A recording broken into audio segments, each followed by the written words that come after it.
Bismillahir Rahmanir Rahim. Assalamu alaikum wa rahmatullahi wa barakatuhu. Dear students, this is Irshad, Faculty, Department of Arabic, Degree College, Pulwama. As you all know, we are studying and learning nowadays the first unit of 6th semester generic elective. And in the previous lesson, we learned Al-Kalima wa Aqsamuha, parts of speech in Arabic. And today we have to read the second topic of the same unit, and the topic is the nominal sentence, Al-Jumla Al-Ismiya. Before knowing what actually the nominal sentence in Arabic is, we need to understand what a sentence is. Sentence is basically an arrangement of words, a proper arrangement of words that gives some sense, that gives some meaning. And in Arabic, we have two main types of sentences. One is Al-Jumla Al-Ismiya, the nominal sentence, and second is Al-Jumla Al-Fi'liya, and that is verbal sentence. Nominal sentence is a sentence which starts mostly with a noun. There are exceptions, and we will not go deep into those exceptions. Inshallah, in the advanced grammar, we shall learn all those rules. But broadly, we can say that nominal sentence begins with a noun. And then we have another type of sentence or sentence, and that are verbal sentence. And the verbal sentence is a sentence which starts or begins with a verb. Now here I will give you two examples by which you can clearly understand the difference between the two. In English, we don't have this kind of classification, and in Arabic, we can express or we can make a sentence in both ways, verbal as well as nominal. But in English, we don't have such choice. Suppose here are two examples by which you can clearly understand the fact. First is the nominal sentence, Al-Jumla Al-Ismiya, and the example is Ahmadu dhahaba ila al-jami'a. Ahmadu dhahaba ila al-jami'a.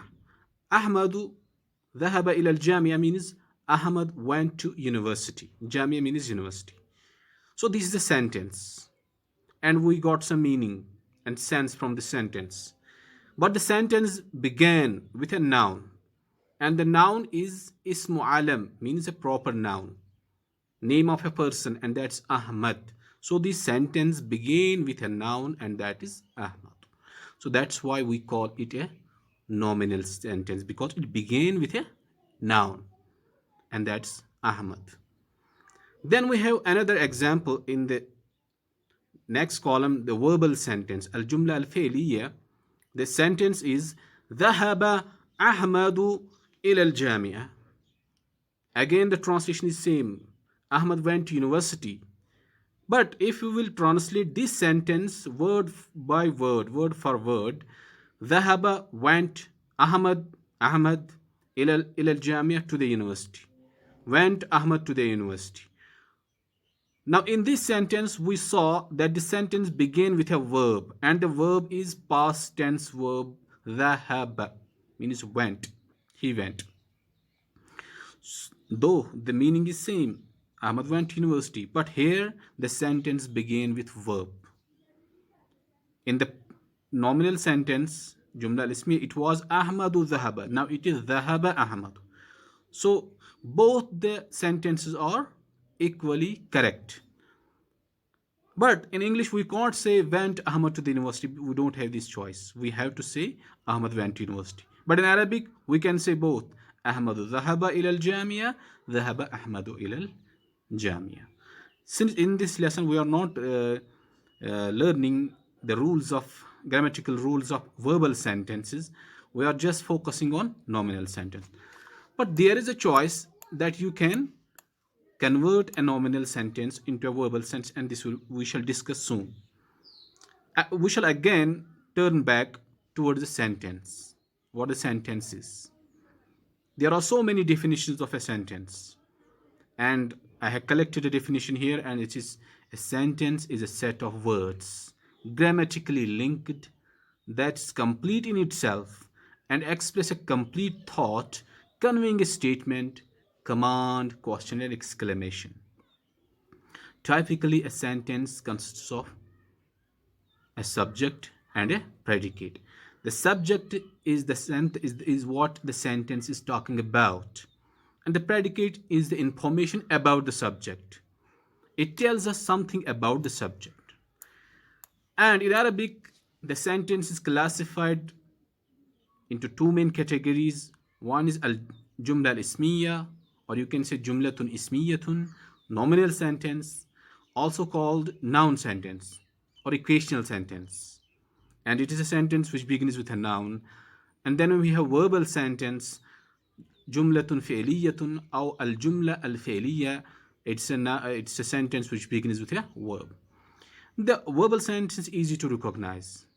At the first word in it always is a verb.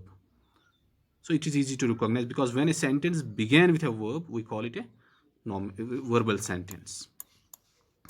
Now here I am presenting two sets of examples. And in each set there are three examples.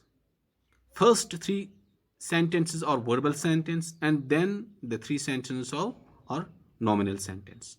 Here we can make you understand that how we can convert a verbal sentence into a nominal sentence. See, in the verbal sentence top, what is written? درس الطالب النحو. درس الطالب درس الطالب النحو. The student studied or has studied grammar, because the verb is past. يدرس الطالب النحو.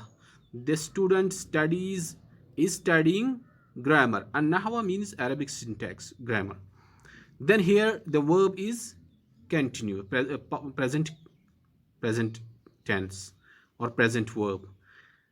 سيدرس الطالب النحو. The student will study grammar, he will learn grammar. سيدرس is a verb used for future, because when we add sin on a fi'l mudari, present tense in Arabic, it gives the meaning of future only. So I added here yadrusu sayadrusu. Sin I added here. I prefixed sin. It gave the meaning of future only. So the sentence starting with verb darasa in different tenses. So it's classified as verbal sentence. See, darasa, yadrusu, sayadrusu. These are the three examples of verbs. In the first, I use past verb or past tense, you can say. Then yadrusu, present tense. Then sayadrusu, future tense. So all are the forms of verbs of different cases. And now see how we can convert all the three sentences, verbal sentence, into nominal sentence. See, the first sentence was darasa al-talibu an-nahwa. See how we can convert it into a nominal sentence. Darasa talibu. First it was a verb darasa, then it was talibu, its doer, fa'il, and nahwa was object maf'ul bihi. I brought this fa'il in the beginning here, and I wrote at-talibu darasa an-nahwa. The student studied the nahwa, Arabic grammar. So now the sentence began with at-talib and it's a noun, so it became a nominal sentence. Here it began with darasa and it was a verbal sentence. Now see another example. Yadrusu talibu nahwa. It is continuous verb here, yadrusu. Now see, at-talibu yadrusu nahwa.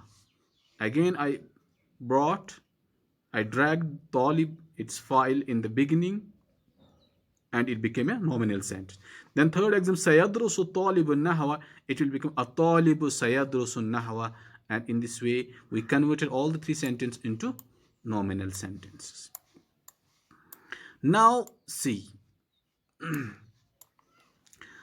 parts of nominal sentence. The nominal sentence consists of two main parts as illustrated in the example. The example is first, al-baytu jamilun. Al-baytu jamilun. The house is beautiful. Now see, there are two parts in this sentence. One is subject, al-baytu mubtada, jamilun is its predicate, khabar. Jamilun is its predicate. So a nominal sentence has mostly two parts. One is mubtada, and we call it in English subject. Then we have khabar, predicate. Mubtada is always ma'rifa, proper, definite. That's why we see this noun as definite, and there is a sign of definiteness, and that's alif lam. Jamilun is a predicate khabar, and khabar predicate in Arabic is always what? Indefinite. That's why we see tanween. This tanween represents that this khabar predicate is, this is this khabar is nakira, indefinite. Now al-bayt, it is a noun and it's a masculine noun, and khabar is also a masculine, and predicate is also a masculine. Now see, al-bayt, since it's a mubtada and it's subject and it's what the sentence is talking about. And then we have jamilun, it is khabar, translation is beautiful, and it's predicate, and the information it gives is about the subject. Because when I say al-baytu jamilun, the house is beautiful, I give the information related to the bayt, house, that it is beautiful. So, but now the question here is, when I say al-baytu jamilun, the house is beautiful, so where this is comes from, this translation of is comes from? It's a bit confusing. Many students ask this question. Actually, this is translation comes from this tanween. This tanween on the predicate. Since predicate is indefinite, nakira, this nakara gives the meaning of is. And if we will omit this tanween, and instead of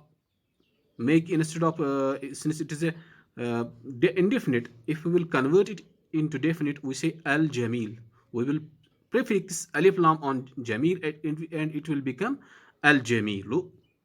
So this became now definite. Now when it became definite, I will say al baytu al jamilu, means beautiful house. So it is an incomplete phrase, incomplete sentence, sorry, not phrase. It became a phrase, and phrase is not a complete sentence. It became al baytu al jamilu, means the beautiful, it means the beautiful the beautiful house, al baytu al jamil. So it's not a complete sentence then. So the is will not be the translation of is will not come anywhere. But when I say al baytu jamilun and I make the predicate indefinite, the translation of is comes out. So the translation of is basically hidden in the tanween. Now you need to learn some of the conditions of jumla ismiya, the nominal sentence. First, the mubtada is usually used first, followed by the khabar. In the most of the cases we see in nominal sentence, suppose if I say al-kitabu mufidun, al-kitab is mubtada, mufidun is khabar. The first came mubtada. So mubtada is usually used first, then comes the khabar. But there are exceptions, and those exceptions inshallah we shall study in the advanced grammar. Now we have the mubtada is usually definite. Usually the mubtada is definite, and the predicate is indefinite. There are again exceptions. Now see example. Al-kitabu jayyidun, the book is good. The book is good. When I say al-kitabu jayyidun, jayyidun is predicate khabar. Al-kitab is ma'rifa. Why? Because it is prefixed with alif lam. Alif lam represented that it is a definite noun. And predicate khabar jayyidun is nakira, indefinite. Why? Because we see tanween on it. Tanween represents a noun that it is indefinite. Both mubtada and khabar should be equal in gender and number. If I say, suppose, al-waladu jalisun, the boy is sitting. Al-walad is mubtada, it's masculine. Jalisun is also masculine, singular. Al-walad is singular, jalisun is singular. Al-walad is masculine, jalisun is masculine. So there is equal proportionality in terms of gender and number. Both mubtada and khabar are always used in nominative case. The case is usually indicated by dhamma, vowel sign, to the last letter of both mubtada and khabar. The khabar, being an indefinite noun, is generally given dhamma with tanween. Again, I will repeat the example. Al-waladu jalisun. The boy is sitting. Al-waladu is marfu. Jalisun is its predicate. Khabar also marfu. Al-walad is marfu, and the sign of being it marfu is the alamatul rafa, sign of nomination, nominativeness, you can say, and that is dhamma. When I say al-waladu, there is dhamma. The dhamma represents that this noun is in nominative case. Then we have jalisun, its predicate khabar, it's also marfu, and the alamatul rafa, sign of being it in nominative case, is its tanweenu dhamma. Tanweenus dhamma. So both mubtada and khabar are in nominative case. Now here is an example, and let's see whether these conditions are fulfilled in a sentence or not. Hamidatu tilmidatun. Hamidatu tilmidatun. Hamida is a student, female student, or people. You can say people. Hamidatu is a name, a definite noun of a person, female. Tilmida is its predicate, khabar. Now see, Hamida is mubtada, tilmizatun is khabar. The mubtada Hamidatun is used first, followed by the khabar. The first condition fulfilled. Second, the mubtada, being name of a lady, is definite. It is an ismu alam, name of a person, so it's definite. And the khabar is indefinite. Tilmizatun is indefinite because we see tanween, and this tanween means that this noun is what? Indefinite. Both Hamida and Tilmizatun are feminine and singular. Hamidatun is feminine because we see alamatul ta'ni, sign of femininity, this circular ta, and we see the same circular ta on Tilmizatun predicate khabar as well. So both Hamida and Tilmiz are feminine, and both are singular. Hamidatun is a singular, Tilmizatun is also a singular noun. So both are equal in gender and number. Both mubtada and khabar are in nominative case. See, Hamidatu, it is a nominative case, and this zomma at the last letter represent that this is in nominative case. Tilmizatun is also in nominative case, marfu, and the dhammatu tanween represents that this noun is in nominative case.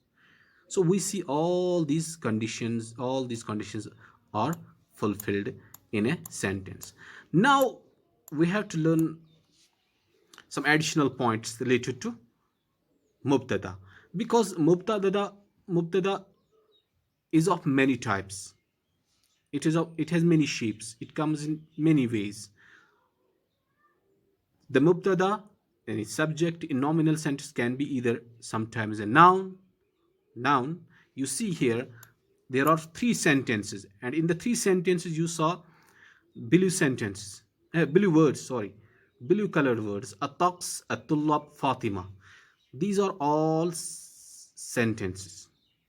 These are all nouns. Ataqs is a noun, At-Tullab is a noun, Fatima is a noun. So, but these nouns are this is only a noun. At-Taqsu baridun, the weather is cold. At-Tullabu fi saf, the students are in the class. Fatima taskunu fil bayt, Fatima lives in a house. Now we saw in all the three sentences that mubtada is ism, noun. Ataqs is an ism, noun. It's a mubtada. Tullab is a mubtada, it is a noun, both plural. Talib, it's plural, is tullab, but it's a noun and it's mubtada. So mubtada here is noun. Fatima is also name of a lady, and it is also mubtada. We saw in all the three sentences that mubtada is what? Ism, a noun. But sometimes mubtada can be a personal pronoun. It can be a personal pronoun.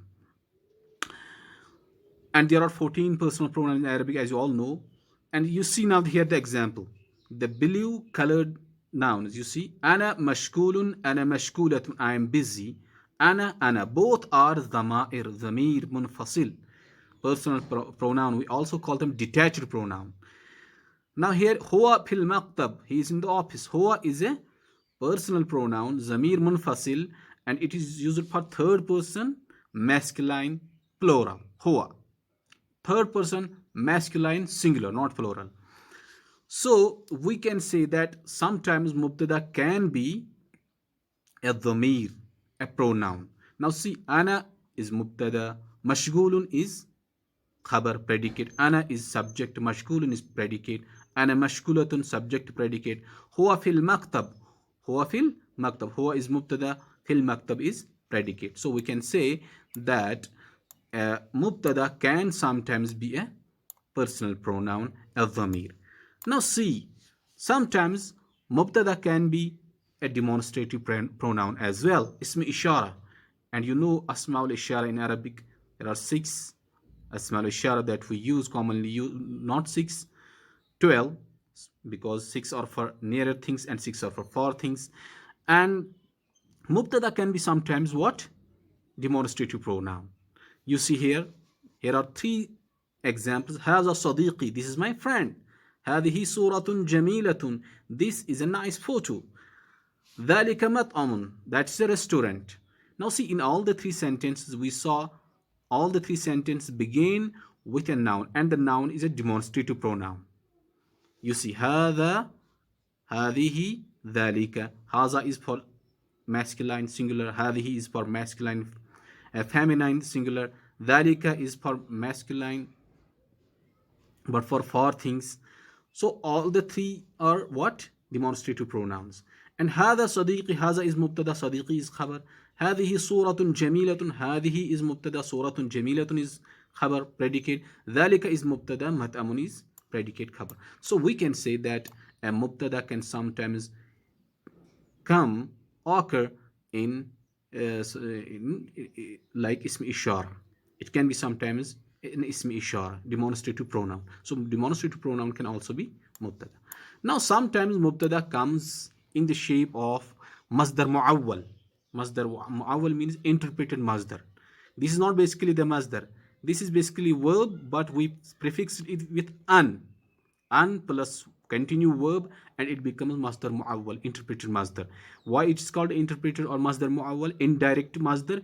Because it gives the meaning of masdar. The verbal noun al-masdar can be replaced by verb preceded by the particle an, and so treated as a noun called masdar muawwal, indirect masdar. And its function is the same as of the direct masdar. Now see here, al-qira'atu mufidatun, reading is beneficial. And taqra mufidan, the fact that you read is better. So instead of al-qira, I used an taqra, and it gave almost the same meaning. So an taqra is equal to al-qira'ah. That's why qira, since it's a masdar, direct masdar, clear masdar, an taqra is not direct masdar. You see, it's basically a fail muzare, continue verb, and then prefixed with an. So this an taqra is equal to al-qira'ah masdar, that's why it's called a masdar muawwal. So this masdar muawwal can be sometimes mubtada, like here I say al-qira'atu mufidatun, the reading is beneficial. Al-qira'a is mubtada, mufidatun is khabar. Then I say an taqra mufidun, the fact that you read is better. An taqra is mubtada, mufidun is khabar. The direct masdar al-qira'a and the indirect masdar an taqra, both are subjects in these 2 sentences. Now since we learned anwa'ul mubtada, types of mubtada, how mubtada comes in the form of ismu ishara, demonstrative pronoun, sometimes in the shape of pronoun, and sometimes just a noun, and sometimes a masdar muawwal. Now we shall learn the types of predicate, anwa'ul khabar. Now its plural is anwa'ul khabar means types of predicate. The predicate can also be either a noun, as we read in mubtada, it can be a noun. Suppose here are 2 examples. Muhammadun ustadun, Muhammad is a teacher. Hiwayati as-sibaha, my hobby is swimming. We see Muhammadun ustadun, Muhammad is mubtada, subject, ustadun is predicate, khabar. Both are marfu, but the green colored now letter word ustaz is predicate, khabar, and it is a noun. It is a noun. So we can say that khabar comes either noun, and then we have another example, hiwayati as-sibaha. As-sibaha is also a noun, but it's predicate here. So we can say that this predicate can be a noun, like a subject, mubtada can be a noun. And similarly, predicate can be a descriptive noun. It is basically an adjective, sifa, quality of a noun. So see here, marizatun is an ismu sifa, because it when I say here marizatun, she is ill, it shows the quality of her being ill. Here marizatun, she is ill. Marizatun is ismu sifa, a descriptive noun. It describes the noun. Then we have hal anta sa'idun, hal anti sa'idatun, are you happy? If it's if second person is feminine, then I say hal anti sa'idatun, are you happy? Al-qalamu ahmar, the pen is red. Ahmar is a ismu sifa, descriptive noun. Al-qalamu ahmar, the pen is red. So in all the three sentences, marizatun, sa'idun, sa'idatun, ahmar, we saw the predicate, khabar, a descriptive noun. So this is another shape of a khabar. That khabar can be a descriptive noun. Then khabar can also be a verbal sentence, a full-fledged verbal sentence. Suppose if I say walidi ya'malu fi sharikatin, my father works in a company. My father works in a company. If I say, suppose Fatima tadrusu at-tib, Fatima studies medicine. In both the sentences, walidi is mubtada in the first sentence, ya'malu fi sharika is predicate khabar. Fatima is mubtada, tadrusu at-tib is khabar predicate. In the first sentence, walidi is subject mubtada, ya'malu is fail, fi is harf jar, genitive preposition, sharika is majroor, genitive noun, and both became related to verb ya'mal. Ya'malu fi sharika is a complete verbal sentence, and here it occurs as predicate khabar of walidi mubtada.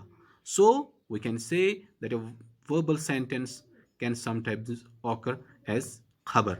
So the khabar predicate here is verbal sentence. In the second sentence, Fatima tadrusu tib, Fatima studies medicine. Tadrusu tib is also predicate, and it's a complete verbal sentence. Tadrusu tib, studying medicine. So the sentence starts with tadrus, verb. So it's a verbal sentence. So khabar here occurs as complete verbal sentence. So we can say that khabar can be sometimes a verbal sentence as well.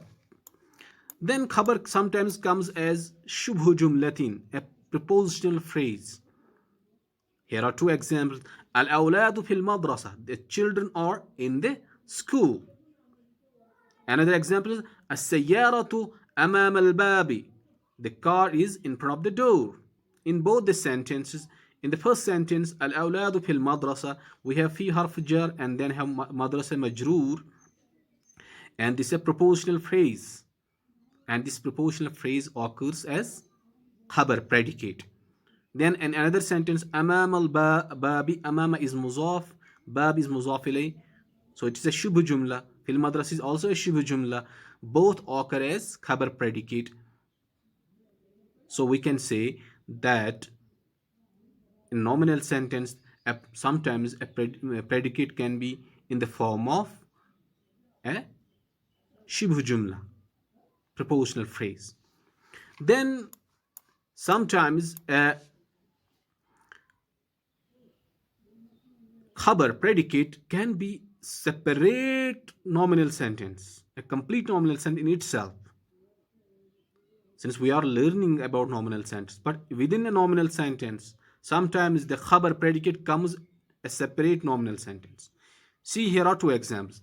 Al-baytu babuhu jamilun, the house, its door is beautiful. Then we have another example. Uqti zawjuha ustadun, my sister, her husband is a teacher. Now in the first sentence, see, al-baytu, it's a mubtada subject. Babuhu jamilun is khabar predicate. But this khabar, if we shall analyze grammatically, bab is muzaf, who is muzaf ilay. Both muzaf ilay becomes mubtada, jamilun is khabar. So this mubtada and khabar together becomes khabar of this mubtada al-bayt. So here the khabar in itself is a mubtada and khabar, a complete nominal sentence. In the second example, ukhti, muzaf muzaf ilay, my sister. It's a subject, mubtada. Zawjuha, muzaf muzaf ilay, mubtada, ustadun khabar. So this is mubtada, this is khabar. Both become nominal sentence. So this nominal sentence occurs as khabar of this mubtada, ukhti. Ukhti is mubtada, zawjuha, ustadun is khabar. So in both the sentences, the khabar predicate occurs what? A complete nominal sentence. Then sometimes, like in mubtada, we heard that khabar can be sometimes as masdar muawwal. As mentioned, the types of subject, the verbal noun masdar can be replaced by its verb preceded by the particle an, and both are treated as a noun called masdar muawwal, indirect masdar, functioning the same way as direct masdar functions. Now see here, as-sa'adatu al-qana'a. It's a sentence. As-sa'ada al-qana'a. Happiness is satisfaction. Al-qana'a is a masdar. Okay, but it's a direct masdar. I can write the sentence in this way as well. I say, as-sa'adatu an taqna. Happiness is that you are satisfied. So an taqna is equal to al-qana'a. But this taqna, this is a verb derived from this masdar, al-qana'a. But we prefixed this verb with an, so it became masdar muawwal because it gives the meaning of just this masdar. So we can say antaqna is a masdar muawwal. Here antaqna occurred khabar, predicate. As-sa'ada is mubtada, antaqna is khabar. Khabar is predicate and predicate is masdar muawwal, interpreted masdar, the indirect masdar. So we can say that sometimes the predicate khabar can be what? Masdar muawwal. Now the last, please note that the predicate can also be personal pronoun and demonstrative pronouns, as we read in the nominal sentence. And subject, we learned that sometimes subject can be a pronoun or a demonstrative pronoun. Similarly, sometimes this predicate khabar can also be a pronoun or a demonstrative pronoun. Here are two examples. As-sababu haza. This is the first example. This is the reason. As-sabab is mubtada, haza is khabar, predicate. But this haza is a demonstrative pronoun and it's predicate here. Then we have another example here. Ana. Haza ana. This is me. Haza is mubtada, ana is pronoun, predicate, khabar.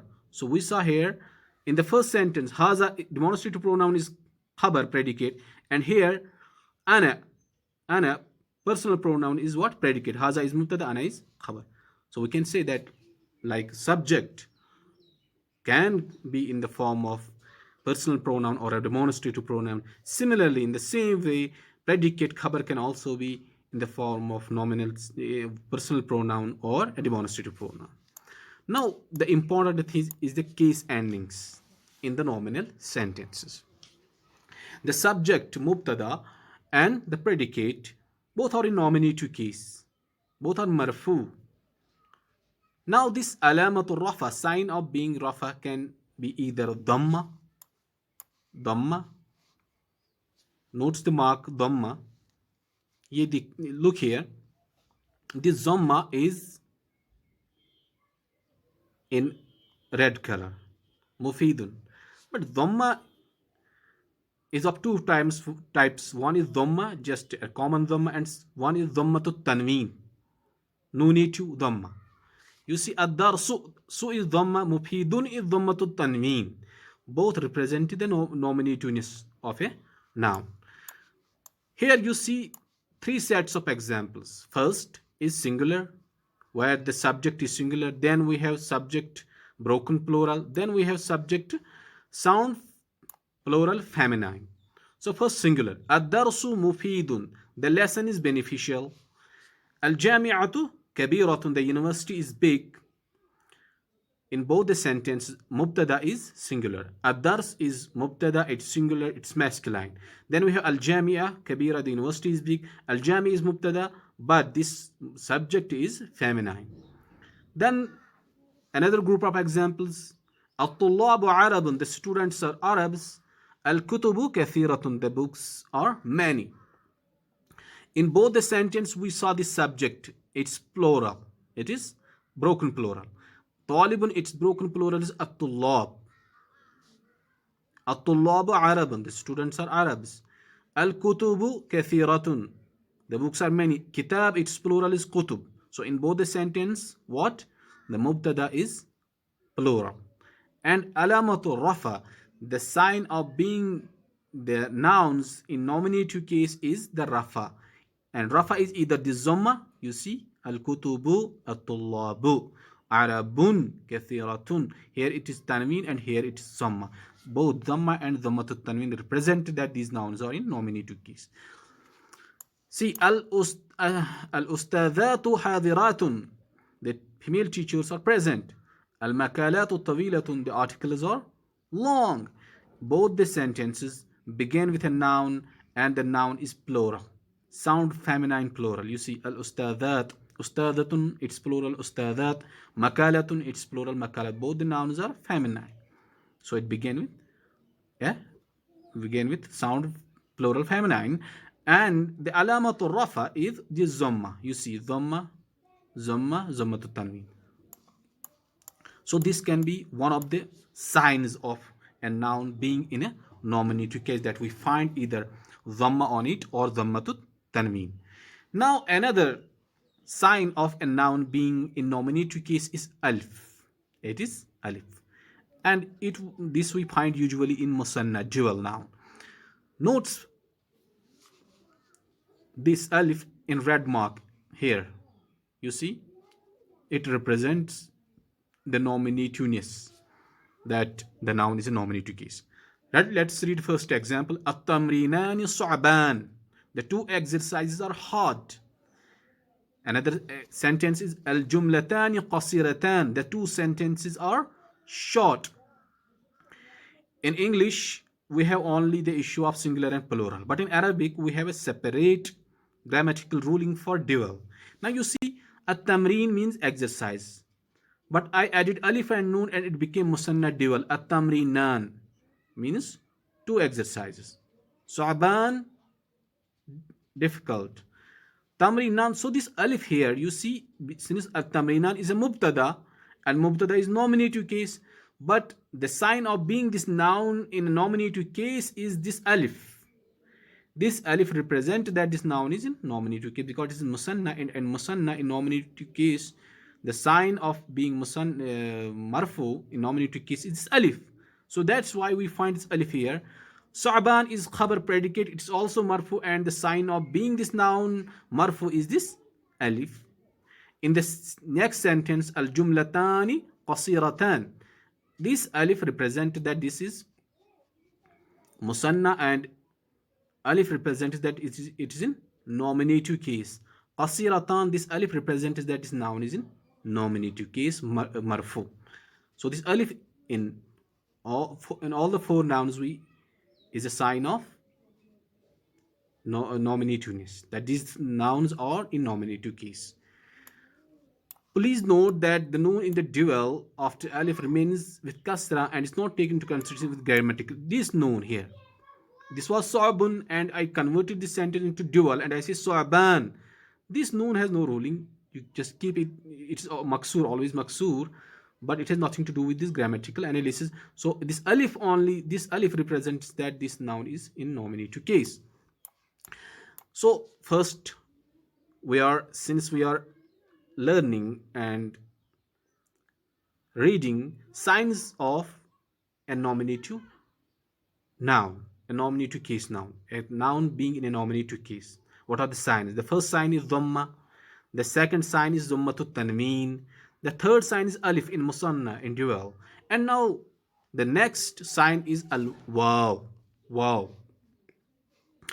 Notice waw in the red mark. Now you see here in these nouns, you see waw is red marked. You see al-muallimuna qadimun. The teachers are coming. Al-muallimun is mubtada, qadimun is khabar predicate. Al-muallimun is ma'rifa, qadimun is nakira. Al-muallimun is marfu in nominative case, and this waw represents that this noun is in nominative case. قادمون is also in nominative case, marfu, and alamatul rafa, sign of being it in nominative case is this waw. Mashgulun is predicate, it is in nominative case, marfu, and alamatul rafa, the sign of being this noun in nominative case is this waw. So in both the sentences we saw that alamatul rafa, the sign of being a noun in nominative case is waw. So we can say the another sign of a noun being in a nominative case being marfu is waw. Now another important point is the estimation, at taqdeer.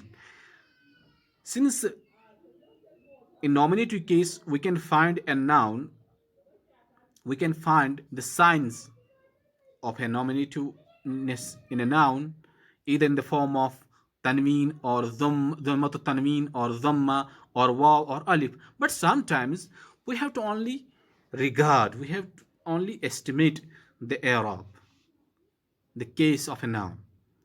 When the subject mubtada is a personal pronoun, either singular, dual, or plural, or a demonstrative pronoun, singular or plural, the nominative case is estimated, and no mark needed to indicate the nominative case ending. When the predicate is a verbal sentence or a propositional phrase or a nominal sentence, the nominative case is estimated too, and so mark or a letter is needed to indicate the nominative case in end. So there is no need no need of any mark or of any sign to show that this noun is in a nominative case. Now see, with in examples you can understand very well. You see, huwa tabibun, he is a doctor. Another sentence, hadihi maktabun, this is a library. You saw huwa is a mubtada, and mubtada here is what? Personal pronoun zamir. And you all know zamair, al-zama'ir mabniya, all zamair are mabni. Mabni means they have the fixed case ending, they are static at the last, they don't change at the last. So I can say huwa is mubtada, but sign of being it in nominative case, alamatul rafa, sign of being it in nominative case is just estimated, it's taqdiri. Huwa mubtada tabibun khabar, so there is no alama, there is no sign of being in nominative case. But since it takes the position of mubtada, we have to consider it as marfu. But the i'rab is taqdiri, estimated. Hazihi maktabatun, hazi, you see, it's also, its case ending is fixed. It's also, it's a demonstrative pronoun, and demonstrative pronouns we see most of the demonstrative pronouns are mabni, they don't change at the last. Similarly, hazi will not change at the last, it is static, it's a fixed ending, but it is demonstrative pronoun and it's mubtada, it's in nominative case, but there is no sign of being it in a nominative. But we have to regard, we have to consider it in nominative case. Then we have Muhammadun ya'malu fi bankin. In these two sentences, huwa was mubtada, hazihi mubtada. Both are have fixed case ending, both are marfu. In both the mubtadas subjects, we don't find any sign of nominativeness, alamatul rafa. But here now see, Muhammadun ya'mal fi bank. Muhammad works in a bank. Al-mudiru fil maktab, the director is in the office. Al-madinatu shawari'a muzdahamatun. City, the city, its streets are overcrowded. In these sentences, we see the predicate يعمل في بنك في المكتب شوارعها مزدحمة. These predicates khabar are written in red color. This shows that they are khabar predicates.